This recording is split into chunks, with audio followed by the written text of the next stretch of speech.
Good afternoon, and welcome to the Alcoa Corporation First Quarter 2022 Earnings Presentation and Conference Call. All participants will be in a listen-only mode. Should you need assistance, please signal a conference specialist by pressing the star key followed by 0. After today's presentation, there will be an opportunity to ask questions. To ask a question, you may press star then 1 on your phone. To withdraw your question, please press star then 2. Please note this event is being recorded. I would now like to turn the conference over to James Dwyer, Vice President of Investor Relations. Please go ahead. Thank you, and good day, everyone. I'm joined today by Roy Harvey, Alcoa Corporation President and Chief Executive Officer, and William Oplinger, Executive Vice President and Chief Financial Officer. We will take your questions after comments by Roy and Bill. As a reminder, today's discussion will contain forward-looking statements relating to future events and expectations that are subject to various assumptions and caveats. Factors that may cause the company's actual results to differ materially from these statements are included in today's presentation and in our SEC filings. In addition, we have included some non-GAAP financial measures in this presentation. Reconciliations to the most directly comparable GAAP financial measures can be found in the appendix to today's presentation. Any reference in our discussion today to EBITDA means adjusted EBITDA. Finally, as previously announced, the earnings release and slide presentation are available on our website. With that, here's Roy. Thank you, Jim, and welcome to everyone who is joining our first quarter earnings call. As you saw in today's press release, we had record quarterly results for profitability across 3 key measures: net income, adjusted net income, and adjusted EBITDA excluding special items. Bill will give more detail, but I'm pleased to report that it was a very solid quarter. We had net income of $469 million. Adjusted net income was $577 million. This is a 21% sequential improvement and more than 3 times what we posted in the first quarter of last year. Adjusted EBITDA, excluding special items, was $1.07 billion. That's 20% higher than the prior quarter and more than double the same period in 2021. And with a focus on our capital allocation framework, we have also repurchased 1 million shares of common stock in the quarter. Looking back at our more than 5-year history as a standalone company, it's great to see the effort of our Alcoa teams and the strengthening market mirrored in these record-setting results. In this period of global volatility, we remain strong and steady, guided by our values and focusing on our strategic priorities. We're continuing to eliminate unnecessary complexity and focusing on being low cost, driving returns with strong margins, and operating sustainably across our global operations. We also remain focused on maintaining a safe workplace for our employees, contractors, and anyone who visits an Alcoa location. In the quarter, we had no serious injuries, and we remain resolute in the use of proactive tools to prevent incidents. When accidents do occur, we investigate to the root cause to continuously improve our safety systems and outcomes. Again this quarter, we continued to make important progress on several fronts. In January, we completed the curtailment of the San Ciprián smelter in Spain according to the terms of an agreement reached previously with the workforce. Even with improved metal prices, the smelter continued to lose money due to exorbitant energy prices. The agreement to idle the potlines while continuing to operate the cast house will allow us to control our losses during a 2-year curtailment period. We'll use that time to find an energy solution and deliver on improvements to the plant for its future. Meanwhile, we are continuing in our work to restart aluminum smelting capacity in Brazil and Australia. This additional capacity, once online, will continue to position us well to capture the benefits of stronger markets. In our bauxite business in Brazil, we've signed a deal to divest our full interest in Mineração Rio do Norte, or MRN. The transaction is expected to close in the second quarter of this year. Following this divestiture, we believe we will remain well positioned in the bauxite business with high quality reserves across our global system and particularly in our Juruti mine in Brazil. The transaction avoids potential capital costs in the future and allows us to focus future bauxite investments into 2 Brazilian mines we own and operate. Next, we recorded $77 million in restructuring charges in the first quarter related to the 2019 divestiture of 2 Spanish smelters, Avilés and La Coruña. We offered to resolve various legal claims related to the sale of those assets, and former employees unanimously agreed this week to accept our proposal. Upon satisfaction of all agreed-upon conditions, this settlement is expected to avoid the potential for costly and lengthy litigation. We are continuing to pursue legal actions against the entity that purchased these assets and failed to meet its promises to our former employees. Finally, the fundamentals of the aluminum business remain strong, and the work we've done over these past several years has enabled us to operate efficiently and capture benefits from positive markets. In the quarter, we saw the average realized price for aluminum increase sequentially 14% to more than $3,800 per metric ton. And that's a good pivot point for Bill to detail the full results, including the positive impact that these strong metal prices had on our adjusted EBITDA. Bill, please go ahead. Thanks, Roy. The first quarter of 2022 marked Alcoa Corporation's highest net income and adjusted net income in its history, as well as the first time recording over $1 billion of adjusted EBITDA, excluding special items. Revenues of $3.3 billion were up $423 million, or 15% year over year, but slightly lower sequentially on logistics-related shipment delays. All earnings measures increased both year over year and sequentially. GAAP net income of $469 million was $294 million higher than the prior year quarter's $175 million and was $861 million higher sequentially. Special items in the quarter included $77 million related to a settlement offer made to the workers of the divested Avilés and La Coruña smelters in Spain, which would be paid upon their collective acceptance, and $58 million for asset impairment relating to the company's planned sale of its interest in the MRN bauxite mine. Adjusted net income of $577 million was up $427 million year over year and was up $102 million, or 21% sequentially. Adjusted EBITDA of $1.07 billion improved $551 million year over year and was $176 million better sequentially. Let's look at the drivers for adjusted EBITDA. In the first quarter, the majority of the benefit of higher realized aluminum prices, up $479 per ton sequentially, translated into higher adjusted EBITDA. Other positive contributors were stronger product premiums and customer mix in both the alumina and aluminum segments, as well as the lower costs and other related to intersegment profit eliminations of approximately $64 million and improvements related to the San Ciprián smelter curtailment contributing $62 million. As expected, those improvements were partially offset by higher raw material costs in both the alumina and aluminum segments, as well as higher energy costs at refineries, primarily in Spain, and lower hydropower sales prices in Brazil. Volume was unfavorable in all 3 segments, partly because of fewer days in the quarter, but also due to lower production in Australia and shipment delays in Canada due to railcar availability. Despite the challenges, production costs were up very little sequentially and demonstrated overall strong cost focus.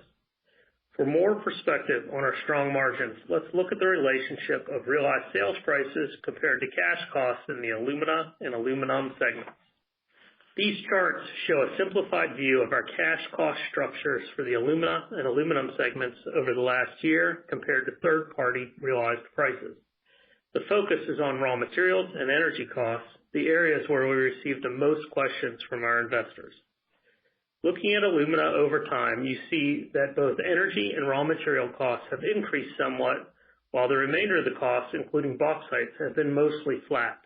The relatively muted rise of these costs reflects the benefits of our integrated system and co-located mines and refineries, low caustic soda use, global procurement strategies, and long-term energy contracts. Our main spot energy exposure is at our San Ciprián refinery in Spain. Reflecting broader market conditions and industry cost pressures, the realized alumina price has increased substantially, more than offsetting our cost increases, and spot index prices are currently similar to the 1Q average. An even more pronounced effect is seen in aluminum. Alumina costs in the aluminum segment are up, and while energy and other raw materials are also higher, their impact is outpaced by the significant increase in the realized aluminum price. Again, we see the benefits of our integrated system, global procurement capabilities, and minimal exposure to spot energy prices. Approximately 60% of our smelter energy costs are linked to aluminum prices, roughly 30% is fixed price or self-generated power, and our spot exposure is less than 10% and limited to a portion of our Norway smelter load. And remember, too, that given our long position in alumina, higher alumina prices may impact aluminum segment earnings, but are a net positive for the company. The key message here is that most elements of our cost structure have seen only modest increases compared to our revenues. Let's move to other financial metrics. When looking at the quarter, the 50% return on equity was our strongest quarter yet and reflects the excellent profitability levels discussed earlier. Our cash balance declined, however, increasing net debt. Major cash uses were working capital, income taxes, and dividends and capital returns. Working capital days expanded to 49 days and was our largest use of cash in the quarter at $680 million. Cash income taxes were $220 million, including $162 million related to the prior year. Net dividends to non-controlling interest and capital returns to stockholders totaled $209 million. Let's take a deeper look at what happened with working capital and what we expect in the future. There were multiple factors increasing working capital this quarter. The 20 days change consisted of 14 more days of inventory, 5 more days of receivables, and 1 day less of payables. In inventory, higher raw material prices, primarily for caustic and carbon products, accounted for 7 days, and 2 days of the increase related to higher values of finished goods. Logistics challenges added 2 days of inventory with missed shipments in alumina in both Australia and Brazil, and limited availability of outbound transportation for finished goods, primarily in North America. Finally, we purchased metal in Brazil to serve annual customer contracts that will be met with Alumar supply after the restart, and that added 2 more days of inventory. Receivables are up mostly due to higher sales prices, especially late in the quarter, and account for 5 days. To the extent prices remain elevated, we will maintain higher levels of working capital. We do anticipate some reduction through the year, assuming shipping schedules improve, the Alumar restart progresses as expected, and we realize lower inventories on hand. Our full-year shipments outlook has only one change. We expect our 2022 bauxite shipments to be down approximately 2 million tons to a range of 46 to 47 million tons, the result of our decision to not sell to Russian customers, as well as Russia-Ukraine-related changes in the Atlantic bauxite market. The 2022 shipments outlook for alumina remains 14.2 to 14.4 million tons. For aluminum, we have paused the Alumar restart process for about 1 month due to unavailability of suitable bath material, but we still expect the restart to be complete by year-end, and the aluminum shipments outlook is unchanged. All other full-year outlook estimates are unchanged. For the second quarter, based on today's prices, we expect both alumina and aluminum realized third-party prices to be higher than the first quarter, with part of that benefit offset by approximately $115 million of higher energy and raw material costs. Higher shipments are expected to more than offset additional maintenance costs and other factors. Looking at the segments, excluding index sales prices or currency impacts for the second quarter, in bauxite, we expect EBITDA to be approximately $10 million, as one-time benefits in the first quarter do not recur, and we slow production rates in Juruti in response to ceasing supply to Russian businesses. In alumina, we expect approximately $85 million in higher energy and raw material costs, with 2/3 being related to San Ciprián refinery energy costs. We also expect higher shipments to fully offset higher maintenance and other costs. In the aluminum segment, we expect alumina costs to increase approximately $35 million and expect improved shipment volumes to provide a $50 million benefit, more than offsetting $30 million of high raw materials prices and energy impacts, as well as maintenance costs of $10 million. Let me turn it back over to Roy. Thanks, Bill. Next, I'd like to give an overview of what we're seeing in our markets. Last year, we saw a general price recovery after the impacts from the 2020 pandemic. Now, today's markets are experiencing increased volatility, most notably from Russia's invasion of Ukraine, but prices remain at higher levels than both the 2020 and 2021 averages. In the alumina market, demand is reduced due to global aluminum smelter cuts. We saw some tightness in the market last month when a competitor suspended shipments from the Nikolaev refinery in Ukraine. Since then, we have seen supply outside of China reemerge. Australia's decision to ban exports to Russia disrupted the market with a separation between suppliers willing to sell to Russia and those who are not. This has pressured Western Australian alumina pricing, and it has prompted some atypical Chinese exports to Russia. Turning now to metal, the aluminum segment continues to play a large and positive role in our overall results. On the demand side, we expect annual global demand for primary aluminum to increase this year approximately 2% relative to 2021. Growth remains positive despite a somewhat slower pace due to interruptions to supply chains, particularly in automotive, and lower growth expectations in Russia and Eastern Europe. With slightly lower but positive demand growth, aluminum pricing remains supported globally by supply disruptions, low inventory levels, and high transportation costs. High energy prices in Europe are driving some smelter cuts in this region. In China, the central government also continues to limit output growth in primary aluminum through the government's capacity permitting system. From Alcoa's commercial perspective, much of our value-add aluminum products are sold in annual contracts, and negotiations with customers resulted in favorable pricing quarter on quarter, which we recognized in Q1. Regional premiums also remain high in markets where we produce, reflecting underlying physical tightness and logistics costs. Additionally, we are seeing year-on-year growth for our line of sustainable products in our Sustana family. We expect threefold increases this year in the total volume of sales for Ecolum, which is our low-carbon aluminum brand, and Ecodura, which is our aluminum product made with at least 50% recycled content. Notwithstanding the current volatility in the markets, we continue to expect positive fundamentals in alumina and aluminum due to favorable structural changes, including a drive towards more sustainable solutions. These shifts should provide advantages for a low-carbon operator like Alcoa. As I said at the top of this call, Alcoa is strong and steady, an outcome of the work that we've been doing over these last several years to build an even stronger foundation, including a healthy balance sheet. This work has been vital to ensure success through all market cycles. Importantly, we've worked to ensure that we have a lean and efficient operating structure. Our Alcoans, as usual, have been working with diligence. As an example, the teamwork in our procurement group has been vital in helping us manage our raw material costs and work through various logistics challenges, especially important in this current environment.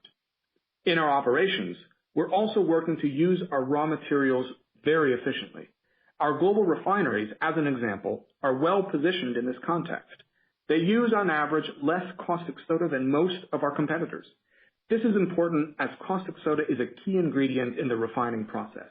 We use less caustic due to a variety of factors, primarily the high-quality bauxite from our integrated mines and the fact that we keep our refineries fine-tuned for our raw materials. Regardless of the situation, we have the processes and procedures to react efficiently.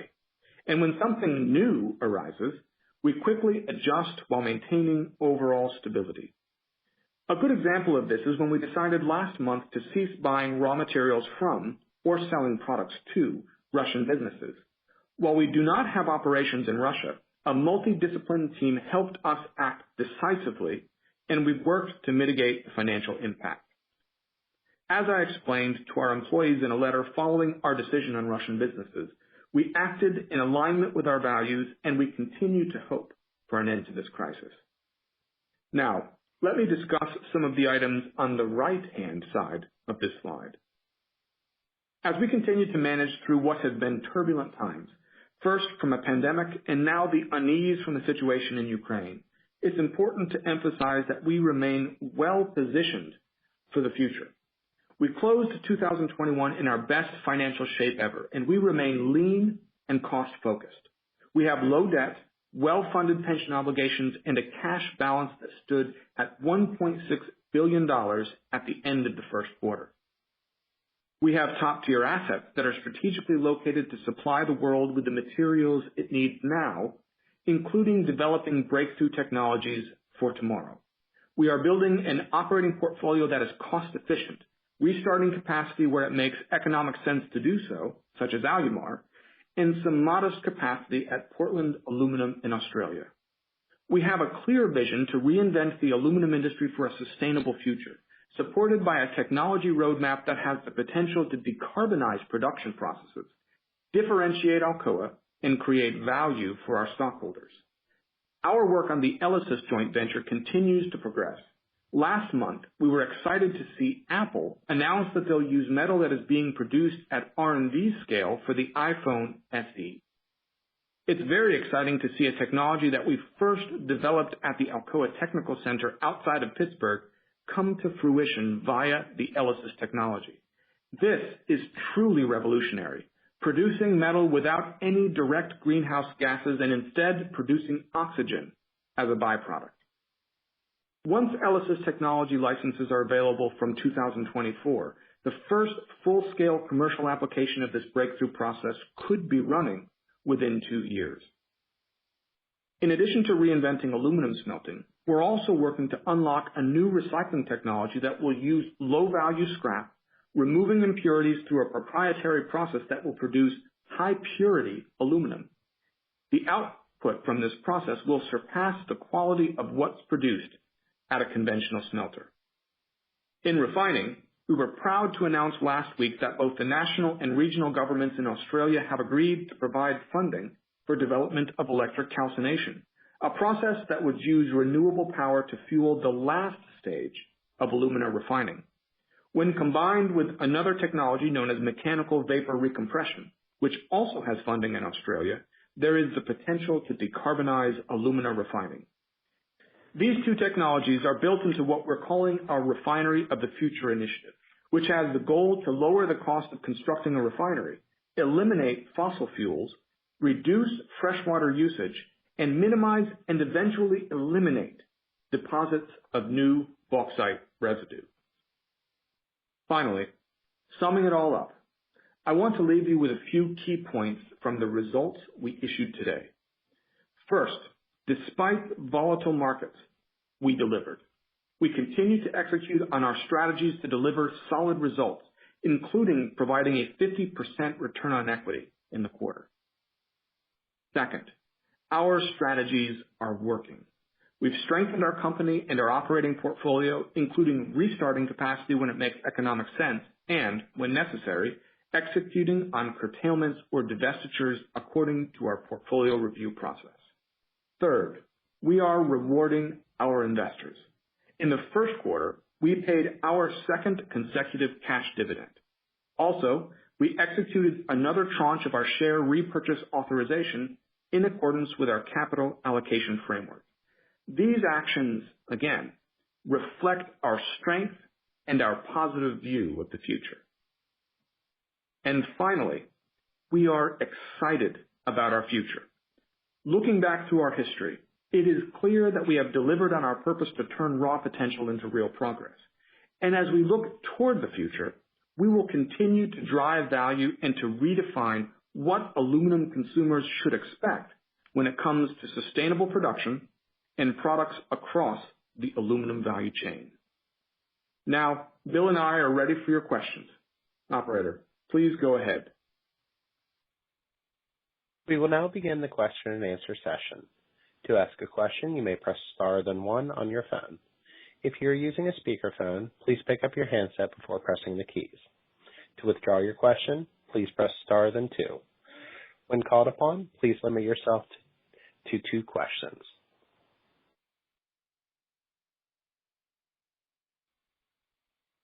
And our first question will come from Alex Hacking with Citi. Please go ahead. Yeah, thanks, Roy and Bill. So just on the first question, on the cost side, obviously, you've done a pretty good job, caustic soda, pet coke, all that stuff.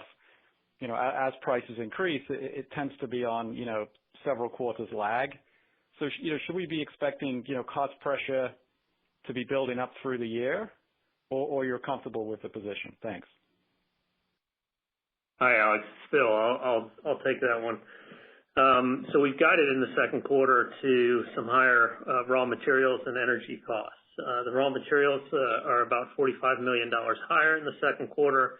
Energy costs would be about $70 million higher, with the vast majority of that coming out of Spain in the refinery in Spain. But if I can take just a moment to step back and make sure everyone understands the guidance that we've provided in the prepared remarks. We're guiding to a strong second quarter. And the reason why I say that is a couple of factors. First, at today's prices, on a lagged basis, the second quarter prices are actually higher than the first quarter prices for both alumina and aluminum. And so if you look at the guidance that we provided, we say that benefit will more than offset the higher raw materials and energy costs that I just outlined, Alex. The second piece of the guidance that signals a strong second quarter is that we are anticipating better shipment volume, significantly better shipment volume in the second quarter. And that will more than offset some higher maintenance costs in the second quarter and the non-recurrence of a couple of small one-time items in the first quarter. So overall, it's important for you to understand that while we are seeing some higher raw material and energy costs, we're guiding to a strong second quarter. Okay, thanks, Bill. And then, just to follow up with, I guess, kind of a general question, regarding Russia, Ukraine, what have been the impacts on Alcoa from that? And I guess, how are you seeing that? I mean, you've stopped, the small amount of transactions with Russia that you have, metals prices have moved around. But have you been getting a lot of, inbound from customers looking for additional offtake? Any concerns with supply chains? Like, I guess, what's changed directly for Alcoa? Thanks. Well, Alex, let me address the financial side, and then I'm going to turn it over to Roy for a more broad answer. The impact of our stopping shipments to Russia was minimal in the first quarter. We're projecting for the full year it's about a $30 million impact.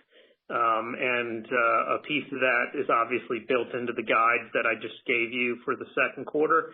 But overall, not a massive impact from stopping shipments into Russia.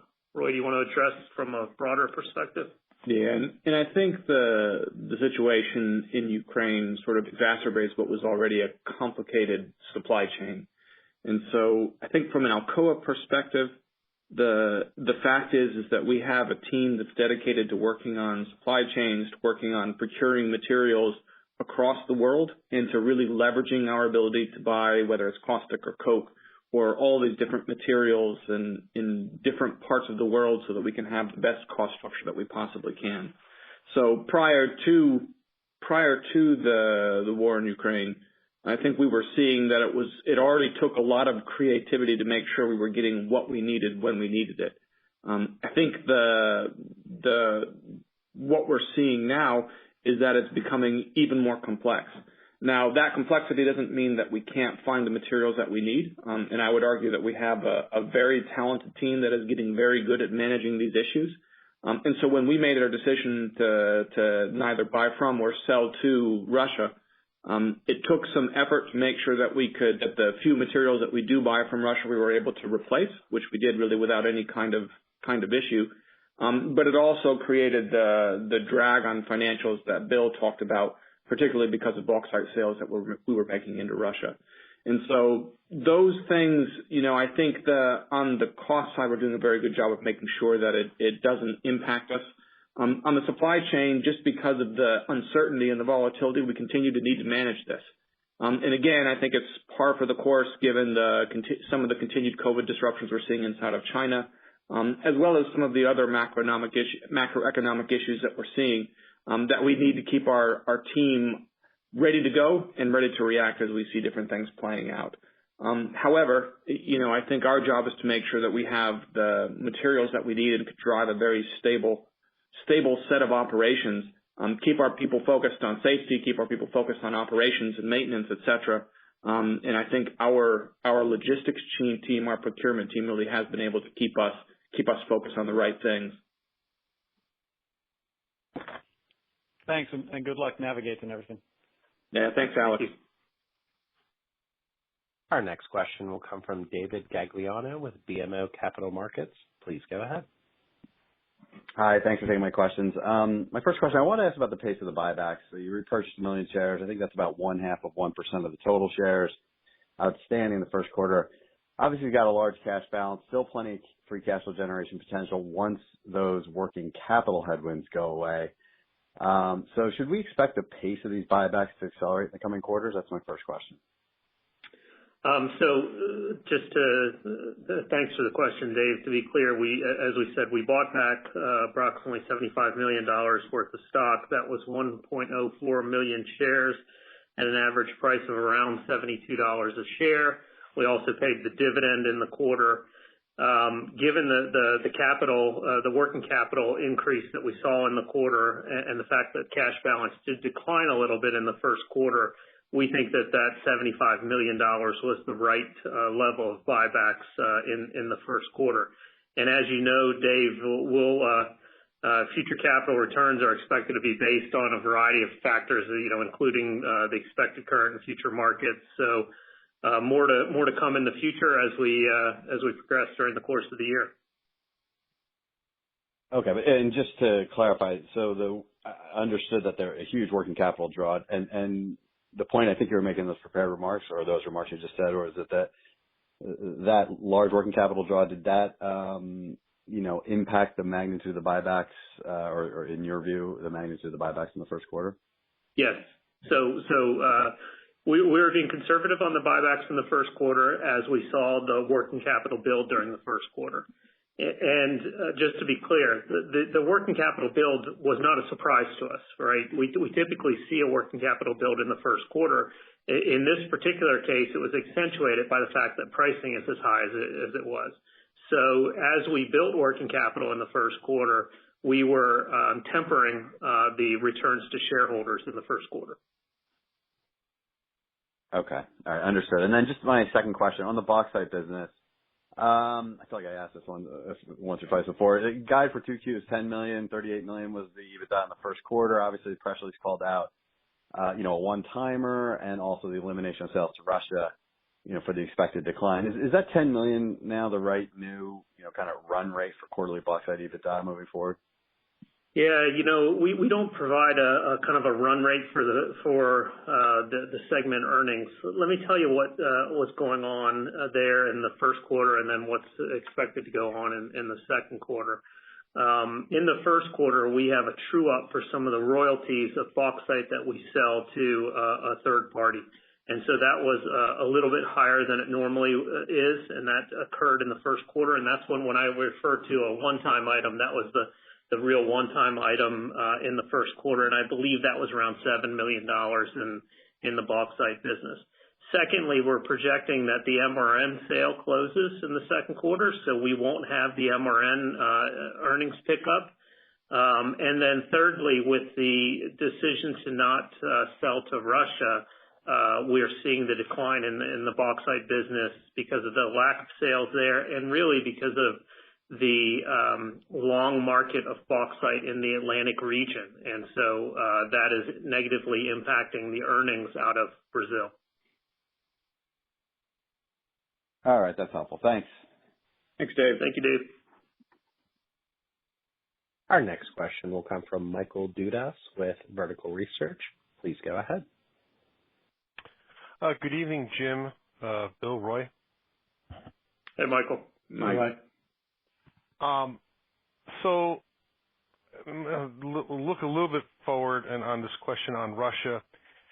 How do you think you've done it? It sounds like you're getting to a more, I don't say comfortable is the right word, but you're getting you benefit. You're working through the issues because of the disruptions over the last 6 weeks from the invasion. How do you think the industry is viewing it from a premium, scarcity standpoint? How has it looked relative to, other procurement opportunities? And will buyers, keep away from Russian material? And then if things get settled, we hope sooner rather than later, is there going to be a period of time for the market to, better get a sense of how it's going to flow through? Or is there some structural issues that could impact the market because of the issues that Russia has pressed on Ukraine? Yeah, Mike, I'll take that one. So, as you can imagine, a situation like this, there's always some unpredictability about when the situation comes to an end, and even if it were to end, whether some of the sanctions and other things would actually be lifted. So I'll set that to the side, and we'll let other people predict those things. From an aluminum standpoint, really we look at two very important things. Because of the important presence of aluminum smelting inside of Russia, the question is whether they can get sufficient alumina to continue to operate. And we really don't have a lot of visibility about whether they're maintaining their rates of operation. We do know that there are very significant logistical challenges of being able to get particularly material from China, alumina from China or alumina from elsewhere, and get it into Russia, certainly on a cost competitive basis.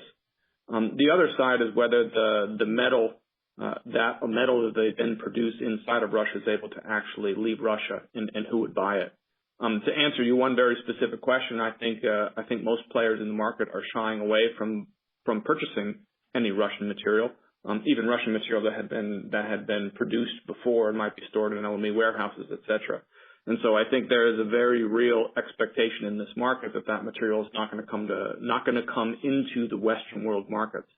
However, it becomes more complicated when you ask the question whether some of that material can go into China.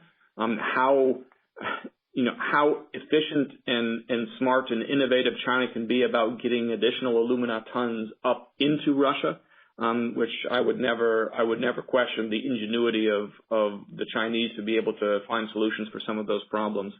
And so I think the market is still trying to digest what the immediate impacts are. And I think you saw that very specifically inside of the alumina market, where you saw Nikolaev come down, and almost immediately you saw a spike in prices because everybody was worried that there would not be sufficient alumina in the market. And then with essentially the Australian ban from selling into Russia, all of a sudden you see prices start to come back down again. And I think that's, to me, indicative of the uncertainty and the volatility that sits in the market today, because no one knows exactly what's going to happen. I think to me, when I look at what's happening in Russia, and of course the terrible situation going on in Ukraine, it sort of helps to drive forward the underlying fundamentals for the aluminum market. The importance of decarbonization, the importance in the continued demand growth we see even in these uncertain and volatile times. And then additionally, the fact that there simply isn't a lot of new capacity that's coming to market, whether it's in aluminum or in alumina. There's just not a lot of projects on the drawing board while you continue to see that demand growth. And so I think, to me, sort of looking at the immediate situation, you say, yes, there's going to be volatility, but then you step back and you say, but that volatility is not impacting what is a very strong story for aluminum in the medium to long term. Boy, that was very helpful. Thank you very much. Thanks, Mike. Our next question will come from Chris LaFemina with Jefferies. Please go ahead. Hey, guys. Thanks for taking my questions. I have a question about the working capital build and another question about margins or costs. So first, on the working capital build, I think, Bill, you said that the two big factors there were obviously prices going up a lot in the first quarter, and there was a seasonal impact as well, which you expected. So the first question is that if we assume prices across the board are flat going forward, how much of that working capital build that we saw in the first quarter would reverse over the course of the year? Is that all? I mean, if it's just price driven and seasonally driven, I would assume that it would all reverse. Is that a fair conclusion? It will. A large portion of it will reverse over the year, Chris. It really will depend on what pricing does, both on finished goods products and on raw materials. So it's really difficult to give you a number of how much that will come down over time. But just to put it in perspective, we were up around 20 days. 14 days of that's inventory, 5 days of that's receivables, and 1 day of that is lower payables. The inventory levels were up 9 days, and out of the inventory, the 14 days, 9 of that's due to price. 2 of it's due to the Alumar restart, and 2 is related to the logistics issues. So it will depend on how the logistics issues get worked through, but there's a piece of that will naturally come down, as you've seen every year over the last 5 years that we're an independent company, that we typically bring working capital down during the course of the year. Got it. So there's no reason to believe that working capital is structurally higher due to something going on in Russia or anywhere else in the world. Not at this point. It's structurally higher because prices are higher, and if prices stay high, that's a good thing for us. And then the second question is related to kind of the costs as they flow through the income statement with the lag. So if we assume, again, prices are flat over the course of the year, will we expect margins to contract in the back half of the year? Will some of the cost inflation that we're kind of starting to see now progress through the second half of the year that'll impact margins then? We, as you know, you can take a look in the backup of the deck, and it walks you through the cost timing for each of the major cost drivers. The big one being caustic soda. So caustic that we're buying today will typically flow through toward the end of the third quarter at this point. So all of those lags are there. I think the critical thing that I'm hoping people understand is that, given where we sit today with alumina and aluminum pricing, it's actually stronger than what we've seen on average. Again, lagged. It's actually stronger than what we saw in the first quarter. So even though we are seeing some higher raw materials and energy prices in the second quarter, there should be margin expansion, assuming that pricing stays where it's at today. That's very helpful. Thank you very much. Thank you. Thanks, Chris. Our next question will come from Lawson Winter with Bank of America Securities. Please go ahead. Thank you, operator. Good evening, Roy and Bill. Very nice to hear from you both, and thank you for today's update. Maybe just asking on cash costs and your goal to become first quartile. What still remains to be done to achieve first quartile cash costs by 2024? And I mean, does it involve any closures? And then how does the energy cost linkage to LME alley factor in there?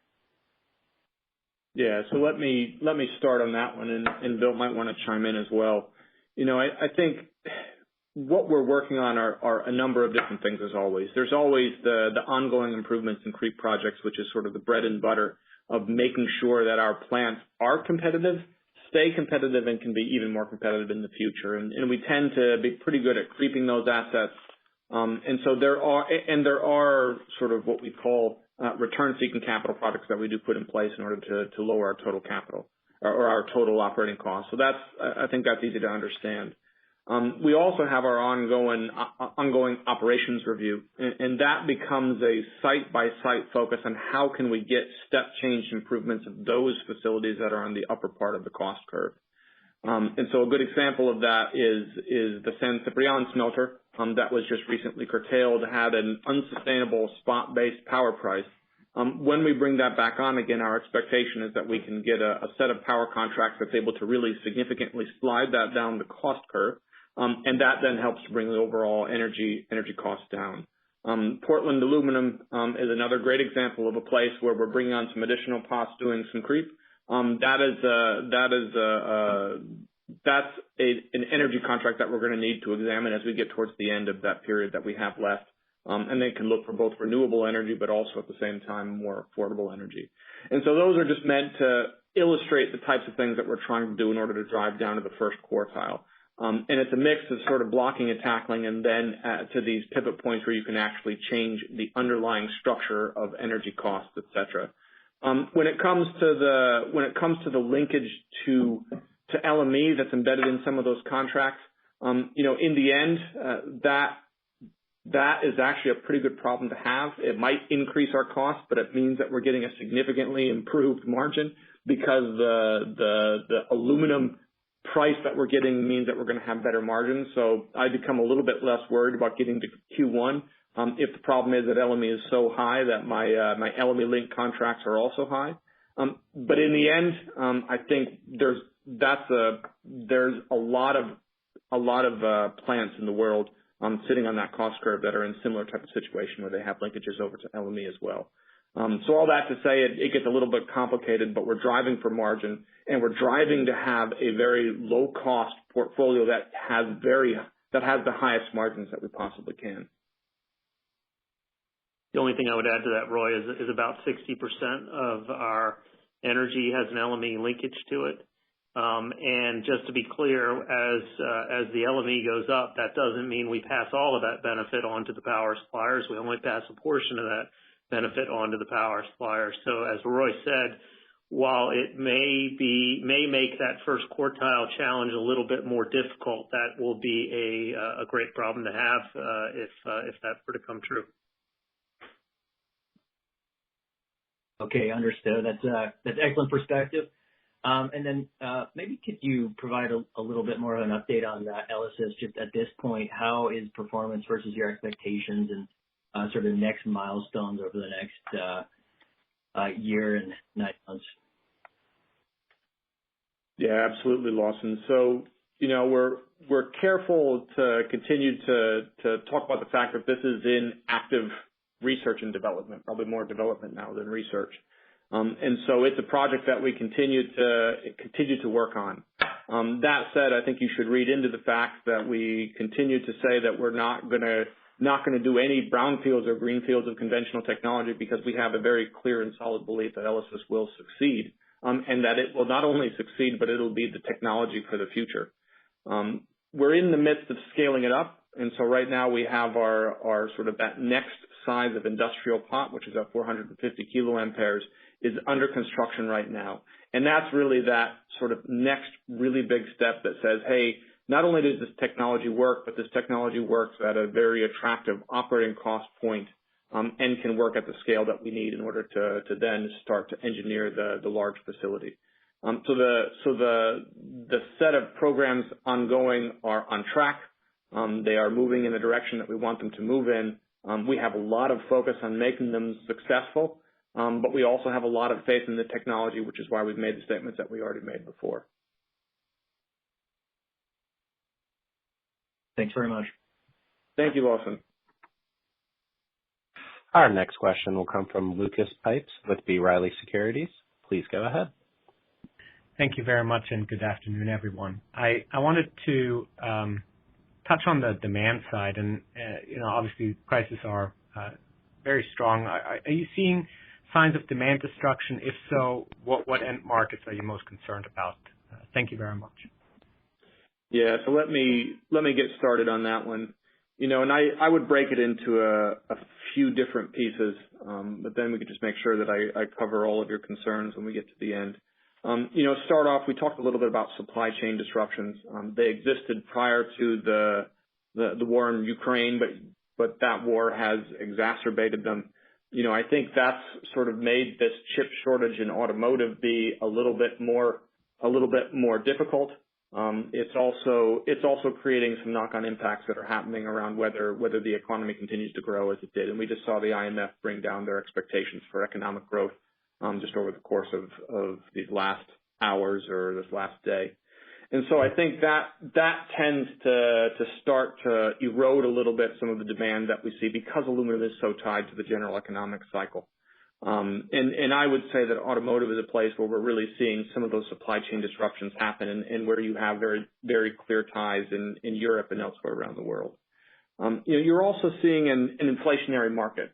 And so as we see some of this inflation happen, as we see how the U.S. Fed, for example, reacts to that situation, it tends to put a bit of a brake on what we're seeing in demand as well. Again, it's very much more at the very edges. And so when we look at our change in expectations for demand from last quarter to this quarter, we were saying 2 to 3% last quarter. We're now saying aluminum is going to grow by about 2%. And so that tells you, yes, you are starting to see some impacts. However, it's not deep, and we continue to see an aluminum market that's growing. I would caveat that and just make a very quick reminder that aluminum continues to grow, and we're also seeing significant supply disruptions. So when we look at the favorability of aluminum as a commodity, and it gets down to the financials, the fact is you're having trouble operating smelters inside of Europe because of the price of energy, and we've seen a pretty significant impact there. We're uncertain how much metal is actually being produced in Russia because whether they can actually get the alumina that they need or can actually export that metal. And so from an aluminum perspective, you are seeing a little bit of erosion inside of demand, but you're actually seeing more erosion inside of the supply, the abilities to supply and produce aluminum at the same time. For Alcoa specifically, and this will round out my answer, and then we can sort of move on to the next one, or you can ask any clarifying questions. For Alcoa, our order book is very strong. And so when we look forward, we have not seen impacts outside of sort of one-off items that can be very quickly replaced. We simply haven't seen our order book suffer because of the current environment that we find. So we're not seeing demand impacts on our orders. And I would just remind you that we're seeing certainly growth in our regional premiums. We're seeing growth in our product premiums, significant growth in our product premiums, which you saw come out in our Q1 results. And we are maxed out. We simply don't have more capacity because the customers are asking for everything that we can put out there. So I think there is the potential for disturbance in demand, but it's certainly not being seen in the markets where we have our significant sales, which is really North America and Europe. That's very helpful. I really appreciate it, and I love to ask more questions, but I do want to touch on the R&D programs as well. The prior quarter, you showed kind of conditional spend on various programs in 2023, 2024. Can you remind us when you will make a final decision on that spend? And then specifically to ELYSIS, what's the monetization path for that technology? Thank you very much. So, Lucas, let me address the spend. We had, a number of different R&D projects that back in November we listed out the projected spend for 22, 23, and 24. We've not deviated off of that as public guidance at this point. Each one of those individual projects has stage gates along the way, and we will make a decision around the spend based on whether the business case solves at each one of those stage gates. As Roy said, ELYSIS is moving along well. We're constructing pots in Alma in Quebec. We expect those pots to be operational in 2023. We're continuing to make progress on Estrella. Estrella is very early in a stage development, and I would classify that more as research than actual development. High purity alumina will have a stage gate in the middle part of this year. We will be evaluating whether we move forward to building a pilot plant for high purity alumina, and we'll be reevaluating that business case during the middle part of this year. And then the longer term refinery of the future projects really are in the development stage. You probably saw some news about getting funding from the Australian government for electric calcination. That's a huge step forward that we're getting the support both from the federal and the local governments in Australia. So pretty pleased with where we are on the breakthrough technologies. And Lucas, on the monetization pathway for ELYSIS, I think I'll answer that with a very simple statement that we're keeping our options open. We'll have the ability to license that if we see that that's a lucrative venture, or we'll also have the ability to keep that between the partners and grow our facilities if we see that there's a green premium, that it makes more sense for us to keep that in-house for the two partners, Alcoa and Rio Tinto, in the short term. And so that's a decision that we don't need to make yet, and that we can allow the markets to develop for what is truly green aluminum and what will be the greenest aluminum when combined with low carbon alumina as well. And so it's I step back and I look at the pipeline that we have, and each one of those, like Bill said very well, is in a very different stage. But we're coming at it looking at how we can create not only decarbonization solutions that our markets need, but how we can also make financially successful, good, strong businesses for Alcoa long into the future. Really appreciate it, and continue best of luck. Thank you. Thanks, Lucas. Our next question will come from Carlos de Alba with Morgan Stanley. Please go ahead. Yeah, thank you very much. Hello, Roy and Bill. So the first question has to do with the return to cash to shareholders. I mean, clearly, working capital was an issue this quarter, expected and for good reasons, as you elaborated.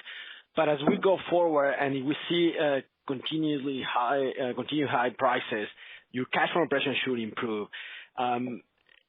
Is there a possibility that you step up your dividend, or would you be focusing more on share buybacks rather than bumping up the dividend, potentially doing a special dividend?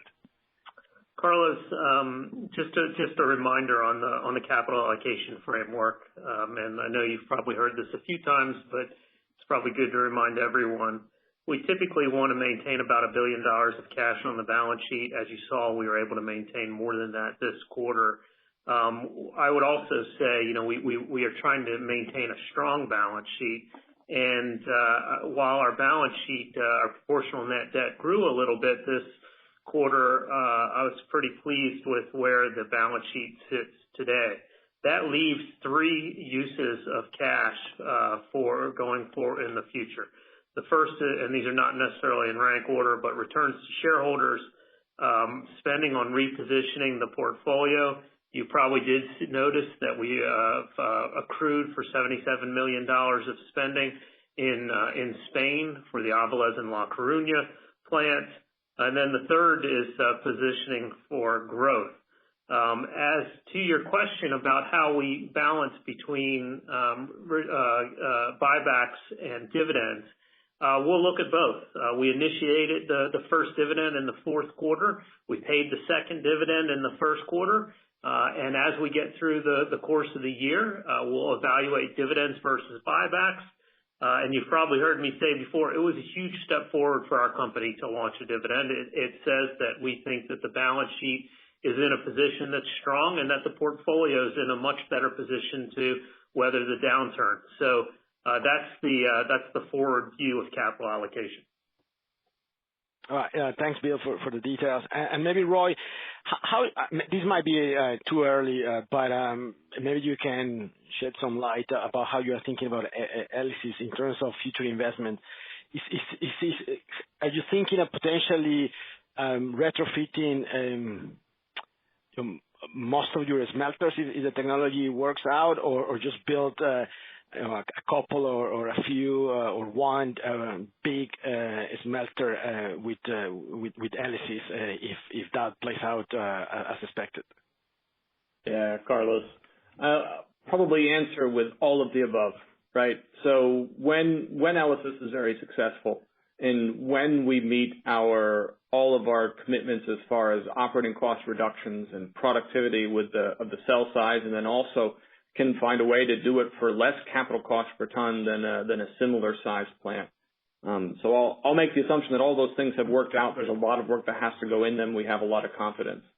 Then it becomes a question of whether you go in and start retrofitting existing plants That's based off the comparison of your financials for the existing plant versus the retrofit, and of course whether governments want to support that, et cetera, and compare that with building that next greenfield. When I look forward, and this gets up to 2050 where we have a net zero commitment already in place, the answer becomes a little bit more simple because we need to find a way essentially to have zero carbon production, zero carbon emissions production of aluminum and alumina, which is why we're doing all these different projects. And so the answer becomes yes, you either retrofit it or you're building green smelters, green brand new smelters that perhaps use those same types of stranded power that we have at some of our facilities. And so that's a pretty nice problem to have. But over the course of these next 5 to 10 years, we're going to need to prove out that technology, show that it works, whether it's in a retrofit or on a sort of a brownfield next to one of our facilities or a new greenfield, and then start to scale up those investments as we gain more and more confidence. All right, excellent. Well, good luck with everything. Thank you, guys. Thank you, Carlos. Our next question will come from Timna Tanners with Wolfe Research. Please go ahead. Hey guys, thanks for squeezing me in. I don't think either of my questions are conducive to a really quick response. I apologize, but I did want to ask a little bit about. I know we've talked a lot about Russia and Ukraine, but China's been restarting some smelters I've seen, and there's concerns over demand. So I was just wondering if you had any updated thoughts on, risk of greater exports from China, or if they're indeed being disciplined. And then my second question is about, updated thoughts on your portfolio. So let me work on China first, and then we can go and talk a little bit about portfolio. Everything that we're seeing from China, I think we'd agree with your first comments that there have been some restarts, certainly coming in from what were some of the dual controls, idles, curtailments that had occurred. We're starting to see some of those come back.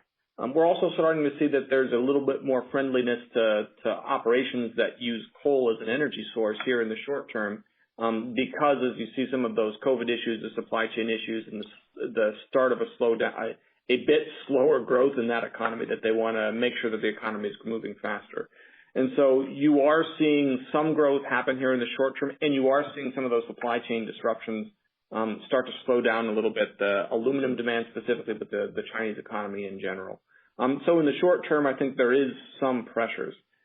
However, when you look at what the Chinese are saying and what they're doing in the medium to long term, it gives you a bit more confidence that while they might be a bit more pro-growth in the short term, they continue to be on the track of decarbonization, and continuing to maintain this very clear cap on new capacity coming online for the long term. And everything that they're saying in their 5-year plans and the way that they've been running their dual control system all points towards the same thing, which that they are going to continue to show more and more discipline going in.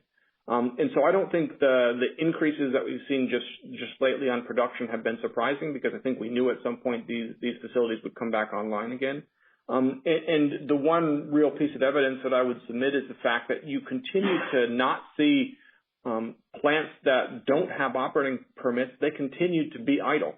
And number two, there are limited operating permits available. There's not new permits being issued, and so that continues to reinforce the fact that they seem to be maintaining this 45 million ton per year capacity limit. And so all that to say, they seem very serious about decarbonization. They seem very serious about limiting the total capacity. They also seem very serious of trying to run towards more renewable sources of energy, so that they can also be part of this new green revolution. The issue that they have is that 75% of their smelters are run off coal-fired power. So they've got a pretty big deficit that they need to figure out. But we're not seeing the sort of some of those short-term policy blips turn into anything that seems to be longer term. But of course, we'll keep our eyes on that. So that sort of answers China, Timna. On portfolio, I'll give a first answer, and then I'll let Bill jump in, since I've been talking now, it seems like, for a while. We continue to actively look across our portfolio, and sort of like what I was talking about as our drive to the first quartile in the smelting business. In the world that we live in today, it's incumbent on us to look at every single one of our operations, and particularly those that have spot exposures, and make a decision whether it's better to continue to operate or to look for curtailment, or to look for slowdowns or all the different types, or look for step changes in the operating costs that we have. And so there's still work to be done. And even if we had gotten to the end of our portfolio review program, which we still have outstanding tons, as you probably well know, we would continue to review each and every operation to make sure it is as strong as it needs to be, and that we can continue to have a portfolio that will be successful at all points in the cycle. And so, I know that's a bit of a general answer, but from my perspective, the work of being an aluminum company is that you always need to be looking at the portfolio and analyzing and making sure that it fits very well. I don't know if you want to add anything, Bill. I think you hit on the key points, Roy. Just to summarize, we still have an active portfolio review that's ongoing. We announced that back in the 2018-2019 timeframe. I don't have the numbers in front of me, but we still probably have 500,000 metric tons of smelting capacity that we continue to review. Today, those smelters look pretty good given the prices that we're at. However, as you know, Timna, our higher cost smelters typically are our higher carbon smelters too. So as we look forward to a carbon constrained world, we will have to take action on some of those smelters. And that doesn't always mean close curtail. As you know, you've seen our track record over the last 5 years. It can mean close curtail. It can mean sell. It can also mean repower. And we've repowered smelters over the years. So continue to work on that. On the refining side, we still have around 2 million metric tons of capacity under review on refining. And it shouldn't surprise anyone that the energy situation in Spain and more broadly in Europe puts a lot of pressure on the refinery in Spain. So Europe needs an energy solution that can make industry there competitive. Okay, great. I'll leave it there. Thanks, guys. Thanks, Edna.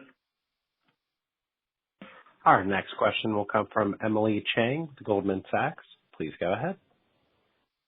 Good afternoon, Roy and Bill, and thanks for taking my question. I've just got one today, and it's around the Alumar restart. But I think you mentioned that was progressing perhaps a little slower than what was previously expected. So would be interested to hear from your perspective, what are some of the challenges with restarting assets, and why haven't we seen more from you and your peers? Yeah, that's. So let me take the first piece, and you can take the second piece. The first piece is, we announced that we were energizing the pots probably, about a week and a half ago.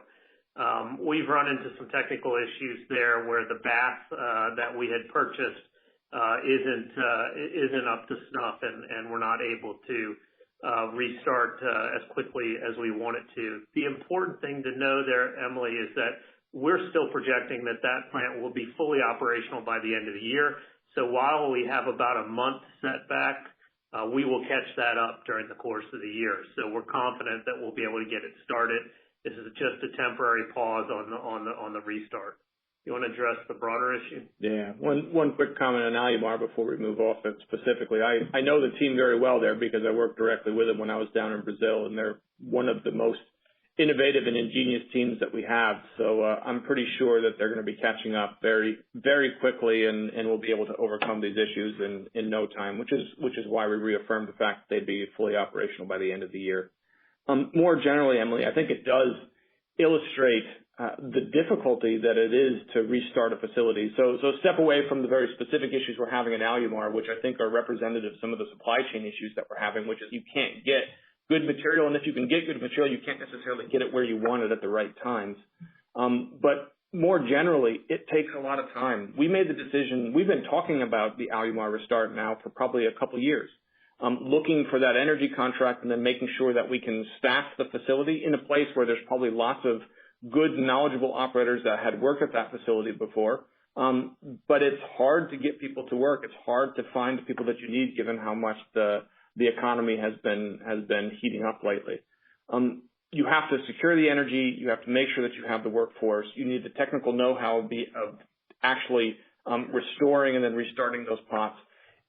There's a very real reason why you're not seeing a lot of announcements about restarts, is because it's really, really hard. And it's also pretty difficult to find consistent energy that can be competitive not just at the very top of the cycle, but through the cycle. And that really is an artifact of the fact that you have very significant restart costs. It's going to cost us money in order to bring Alumar up. So you have to believe that it's not just going to work at the very top of the cycle, but that it can actually be successful through the cycle. And so I think that's what creates some of these barriers to seeing more restarts occur. Not to mention the fact that we put a lot of effort into making sure Alumar was restartable, and our technical teams are really good, and they maintained the plant because it was right next to the refinery. They maintained it ready to restart. I'm not sure that's the case in a lot of other places around the world that might be considering restart. I don't know if they're going to be as good a shape as Alumar was, and it took us a number of months. Great, that's very helpful. Thank you. Thanks, Emily. Thanks, Emily. Our next question will come from John Tumazos with John Tumazos Very Independent Research. Please go ahead. Thank you for taking my question. Hi, John.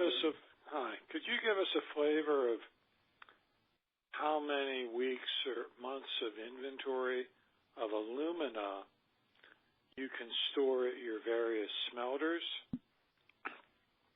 I'm curious, this morning the IAI reported a 1.9% drop in first quarter world smelter output, where their number for Russia, Eastern Europe was 1,000 tons more in March than January, or the Russians at least had enough alumina on hand that their smelters made as much if the IAI data is right.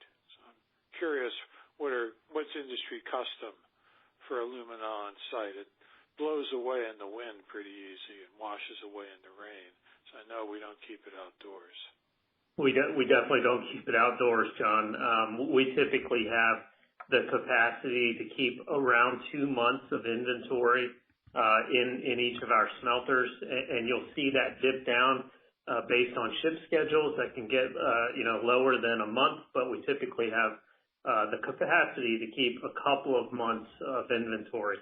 The other place that alumina inventory can be had is in ships on the water. So that's really the only two places that inventory is stored. That's why, as you well know, having been in the industry for as long as you have been, the alumina market versus the aluminum market is fundamentally different. And I think Roy alluded to the fact that when Nikolaev went down, alumina prices spiked quickly because of the fact that 1.7 million metric tons was being taken out of the alumina market, and there's simply not a lot of inventory in alumina. But then as the Australia ban went into place, alumina prices fell back down because essentially that cut off alumina going into Russia and put it back into the rest of the world. I hope that helps. Thank you. Thanks, John. And our last question will come from David Gagliano with BMO Capital Markets. Please go ahead. Hi, thanks for taking my follow-up. I just wanted to ask a question, given the conversation about Elysis and, the future there and the potential there. I wonder, if theoretically all the, smelters in Alcoa's portfolio were retrofitted with Elysis technology, where would Alcoa sit on the global cost curve today? Well, we say that our operating costs would be 15% lower for the Elysis technology than what would be typical technology.